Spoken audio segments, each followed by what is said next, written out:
Madam, একজন লোক তার মাকে হসপিটালে ফেলে বিল পরিশোধ না করে পালিয়েছেন। আমি ডাক্তার ইভা চৌধুরী, চেম্বারে বসে অন্য রোগীদের টেস্ট রিপোর্ট দেখছিলাম। নার্স জোনাকির মুখে এমন কথা শুনে ওর দিকে তাকালাম। নার্স জোনাকি আবার বলল, ছেলেটি যখন শুনেছে তার মায়ের ৭৫,০০০ টাকা বিল এসেছে, তখনই সে কৌশলে মাকে হসপিটালের বেডে ফেলে রেখে পালিয়েছে। তার কথাটা শুনে আমি অবাক হলাম।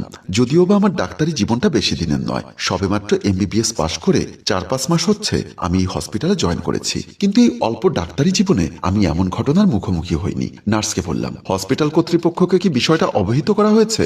না ম্যাডাম, যেহেতু বর্তমানে ডিউটিরত ডাক্তার আছেন আপনি অনুমতি দিলে আমি বিষয়টি ম্যানেজমেন্টকে জানাবো। বৃদ্ধ মহিলাটির ঠিকানা কোথায় জানো কি? না ম্যাডাম, গত ৫-৬ দিন আগে ওনার ছেলে ওনাকে এনে হসপিটালে ভর্তি করিয়েছেন। তারপর গত পরশুদিন ওনার একটা বড় অপারেশন হয়। অপারেশনের আগে ওনার ছেলে বলেছিল উনি টাকার ব্যবস্থা করতে যাচ্ছে, ওনার মাকে যেন অবশ্যই অপারেশনটা করে ফেলে। ওনার মায়ের সিরিয়াস অবস্থা হওয়ার কারণে হসপিটালের কর্তব্যরত ডাক্তার ওনার অপারেশন করে ফেলেছেন। তখন আপনি ছুটিতে ছিলেন বলে বিষয়টি আপনি জানতেন না।